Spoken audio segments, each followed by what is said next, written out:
Kumbaga, at hindi rin lahat ng kasama mo na nagsisimula ka, makakasama mo pa along the way. Totoo. Diba? At maraming na-hype sa umpisa. Sige, kasama. Pagtapos ng mga struggles, mga behind the scene, biglang sige, uwi na lang ako sa amin.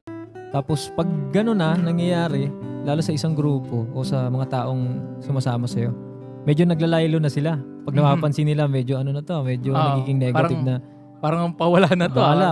Parang wala nangyayari. Bahala ka dyan, isolve mo yan. Bahala kami. Hanap kami ng escape route namin. Dito kami, comfort zone. Ako hindi ko gawain na dun sa comfort zone maglagi. So, harapin talaga yung challenge, lalo sa pag-video. Lumayo ako sa pamilya ko eh. Lumayo ako sa mga relatives ko. Mostly ng relatives ko is, kung hindi sa Las Piñas, nasa Samar. Diba sa Bohol? Ako dumating, nung nagsimula ako mag-video, nasa Cebu ako eh. So, lumayo ako, pumunta ako ng Cebu. And then, yun yung time na parang masarap pala pag ikaw lang mag-isa, malayo ka sa mga judgment ng iba, lalo ng mga kadugo mo pa mismo, kamag-anak mo. Kasi kapag ka malayo ka, nakakapag-isip ka ng mas maayos. Mas focus yung isip mo. Kasi yung marami kang opinion na maririnig, magmimix sa isip mo. Minsan nababago pa yung diskarte sa desisyon. Tama.